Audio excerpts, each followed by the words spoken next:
जय हिंद। चलिए अब हम लोग रियल नंबर का कुछ और टॉपिक पढ़ेंगे।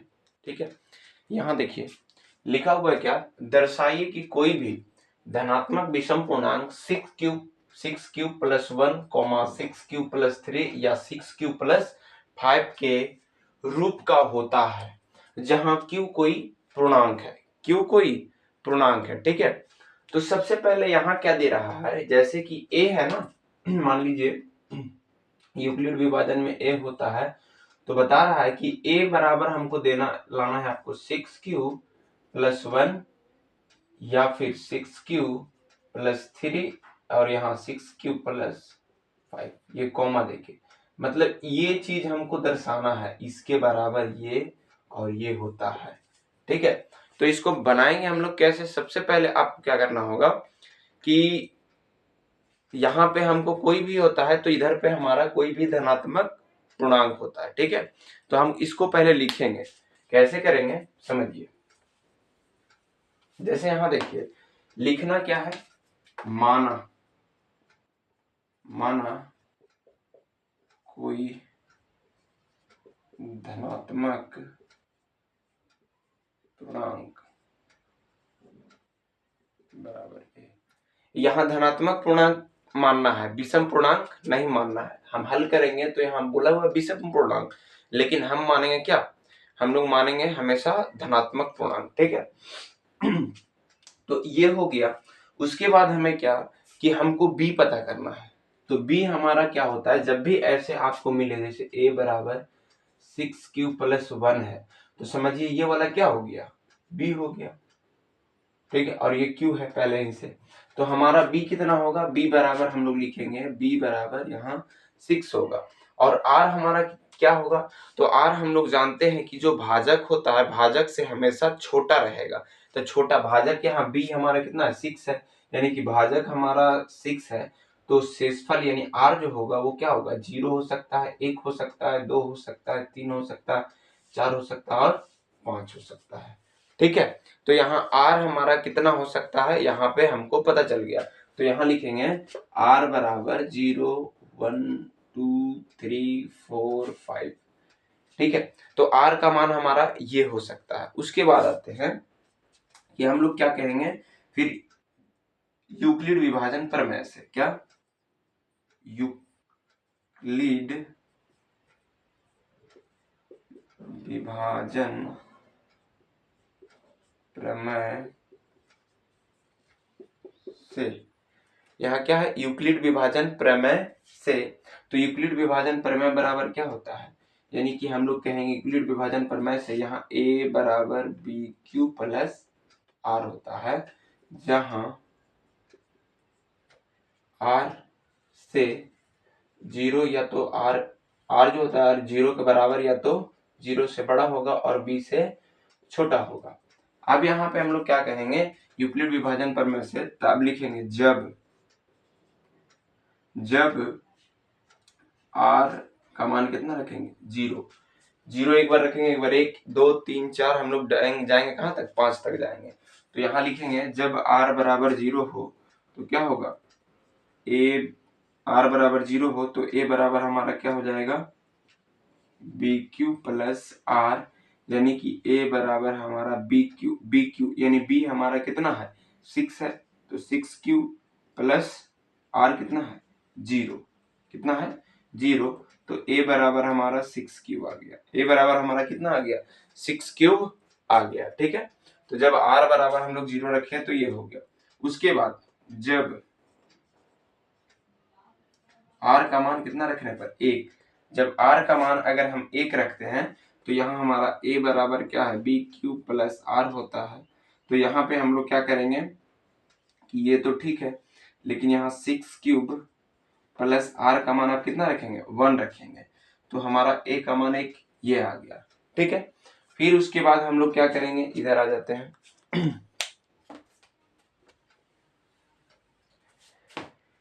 यहाँ 0 1, अब हम दूसरा 2 रखेंगे, जब r का मान कितना हो 2, तो हम लोग कहेंगे a बराबर B Q plus R, a बराबर बी क्यू प्लस आर।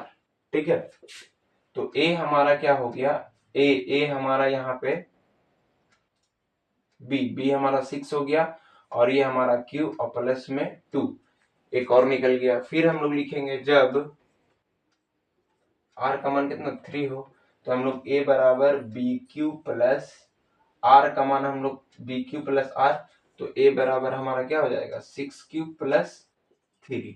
फिर हम लोग लिखेंगे जब आर का मान 4 रखेगा जाएगा, तो ए बराबर होता है क्या बी क्यू प्लस आर, यानी ए बराबर हो जाएगा 6 क्यू प्लस आर का मान कितना होता है, कितना है यहाँ 4 है, तो यहाँ कितना रख देंगे 4। फिर जब आर का मान 5 है, तो हमारा ए बराबर होगा क्या बी क्यू प्लस आर, तो हम लोग वैल्यू पुट कर लेंगे, तो 6 क्यू है ये, आर का मान हम लोग कितना लिए हैं, आर का मान हम लोग 5 लिए हैं। ठीक है, तो इस तरीका से हम लोग कहाँ तक गए, जहां तक हम लोग 0 हमारा हो सकता है। तो ये हमारा कैसे पता चला कि कभी भी कोई बोले कि दर्शाइए कि कोई भी धनात्मक विषम पूर्णांक 6q प्लस 6q प्लस 3 या 6q प्लस 5 के रूप का होता है जहां q कोई पूर्णांक है, तो सबसे पहले माना कोई धनात्मक पूर्णांक बराबर a मानेंगे। उसके बाद b हमारा हमेशा जो होता है q के बगल वाला होता है। ठीक है, यानी कि हम अभी थोड़ा देर पहले समझाएं कि a बराबर ये दिया गया है, और r का मान हमेशा ये वाला b से छोटा होता है, तो b से छोटा मैंने 5 से इधर रहेगा। अब हम लोग यूक्लिड विभाजन प्रमेय से क्या करेंगे, जब r का मान 0 रखेंगे तो a बराबर क्या होगा बी क्यू प्लस आर होता है, तो b का मान हमारा 6 है और r का मान हमारा कितना है 0 है, वैल्यू पुट कर दिए। फिर उसके बाद जब r का मान 1 रखेंगे तो a बराबर बी क्यू प्लस आर होता है यूक्लिड विभाजन, और इसका वैल्यू पुट किए।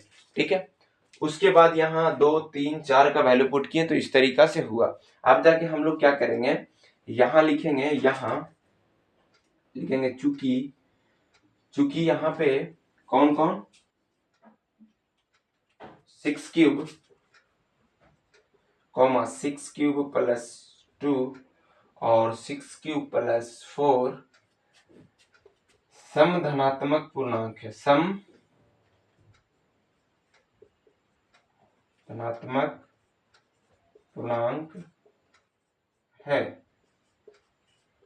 इसलिए चूंकि हो गया, इसलिए 6 cube plus 1 6 cube plus 3 6 cube plus 5 विषम पूर्णांक होगा, विषम पूर्णांक होगा।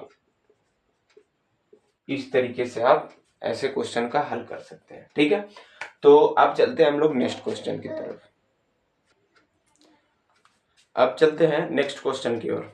यहां देखिए क्या है कि दर्शाइए कि 4q 4q प्लस 2 एक धनात्मक समपूर्णांक है जहां q कोई पूर्णांक है। ठीक है, तो हम लोग जानते हैं जब ये बोला है तो यानी कि a बराबर हमारा 4q या a बराबर 4q प्लस 1 होगा। तो सबसे पहले क्या करना है, यहां लिखना है माना कोई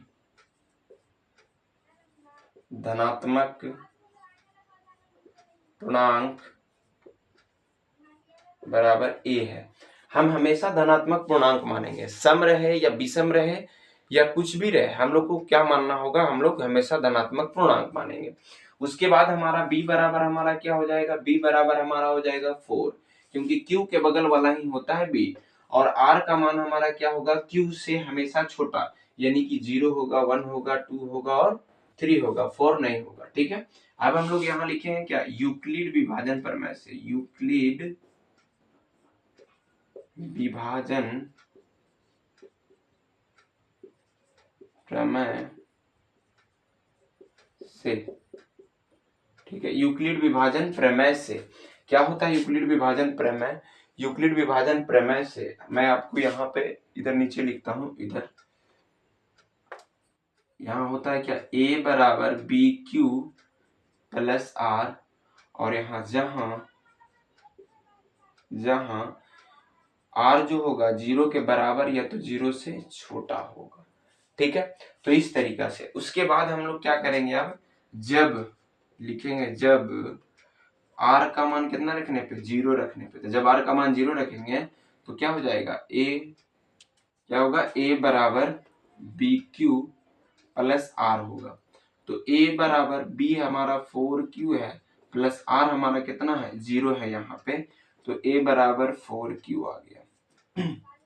उसके बाद हम लोग क्या करेंगे, जब r का मान कितना रखेंगे, 1, तो 1 रखेंगे तो a बराबर बी क्यू प्लस आर होगा। तो a बराबर b का मान कितना हो जाएगा, 4q, और यहाँ पे हमारा r का मान कितना रखे हैं, 1, तो 1 बैठा दिए, तो एक ये हो गया। ठीक है, उसके बाद यहाँ आते हैं, जब r का मान हम लोग 2 रखेंगे तो a क्या होगा, a बराबर बी क्यू प्लस 1 होगा। यहाँ पे a बराबर b का मान हमारा यहाँ कितना है, देखिए 4 है, और q प्लस यहाँ r लिखिए अभी, और यहाँ पे हम लोग 2 लिखेंगे। ठीक है, तो a बराबर हमारा यहाँ क्या हो गया, 4q प्लस 2, एक और पूर्णांक निकल गया। फिर जब r का मान 3 रखा जाए तो क्या होगा, तो a बराबर बी क्यू प्लस r होता है। तो a तो नहीं पता, लेकिन b का मान 4 है और q का मान नहीं पता, और r का मान कितना है, तो r का मान हमारा यहाँ 3 माने हैं, तो हम कितना बैठाएंगे, 3 बैठाएंगे। ठीक है, तो यहाँ हम 3 बैठा दिए, तो एक ये निकल गया, मतलब हमारा r जितना था हम लोग सभी को बैठा लिए। ठीक है, तो यहाँ लिखना है, चूंकि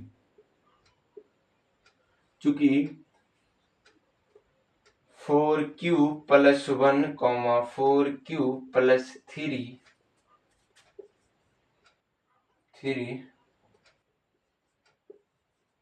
धनात्मक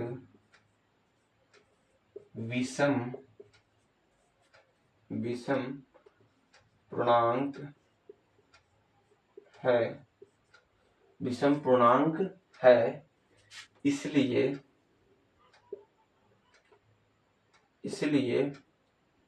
4q प्लस 4q प्लस 2 धनात्मक सम पूर्णांक होगा। समझ में आया बात? इस तरीके से हमारा कभी भी अगर आपको यहाँ कोई भी वैल्यू चेंज कर दे, आपसे बोले कि बनाना है, तो हम लोग इस तरीके से बना सकते हैं। हमें क्या करना होगा, ये जो होता है हमेशा b होगा, और r का मान जो होता है वो b से छोटा होता है।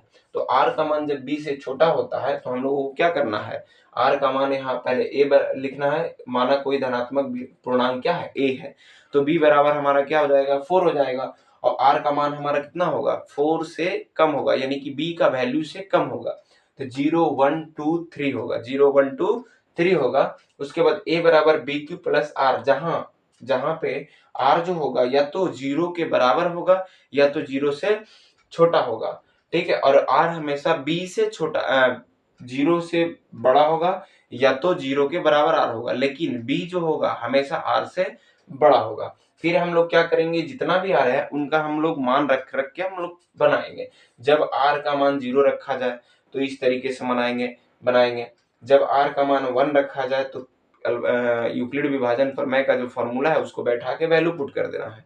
फिर उसके बाद इसे जब हम करते हैं तो वैसे ही वैल्यू पुट करना है, इसको भी वैसे ही वैल्यू पुट करना है। अंत में क्या करना है, चूंकि हम लोग 4q प्लस 3 एक धनात्मक विषम पूर्णांक है। कैसे धनात्मक विषम पूर्णांक है, जैसे कि समझिए 4q के जगह पे अगर हम 2 ही रख लें, कितना रखें, 2 रख लें, प्लस में 1, इसके लिए हम बता रहे हैं, तो 4 दूनी 8 हो गया, प्लस 1 हो गया, यानी कि 9 हो गया। ये क्या आया, धनात्मक है, साथ में क्या है, विषम है। क्या है, विषम है। फिर उसके बाद अगर हम 4 × 3 रख लें और प्लस में 1 रख लें, फिर भी कितना आएगा, 4 3 12 प्लस 1, यानी कि ये भी कितना आया, 13। मतलब ये जो आ रहा है, ये भी अगर हम चेक करें वैल्यू पुट करके कुछ भी q का मान, तो हमारा ये जो आएगा धनात्मक विषम पूर्णांक आएगा। तो हम कहें चूंकि 4q प्लस 3 धनात्मक विषम पूर्णांक है, इसीलिए 4q प्लस 2 धनात्मक संपूर्णांक होगा। आप कोई भी वैल्यू पुट कर लीजिए, इसका हल करके देख लीजिए, आपको ये सम धनात्मक पूर्णांक ही मिलेगा। ठीक है, तो जब भी ऐसा क्वेश्चन मिले तो आप लोगों को इस तरीके से हल करना है। ठीक, अब हम चलते हैं जो वीडियो है वो ज़्यादा लंबा हो जाता है, इसीलिए अब हम लोग नेक्स्ट वीडियो में और नेक्स्ट क्वेश्चन करेंगे। इसी से रिलेटेड क्वेश्चन रहेगा, बस थोड़ा सा चेंज रहेगा। ठीक है, मिलते हैं नेक्स्ट वीडियो में। जय हिंद।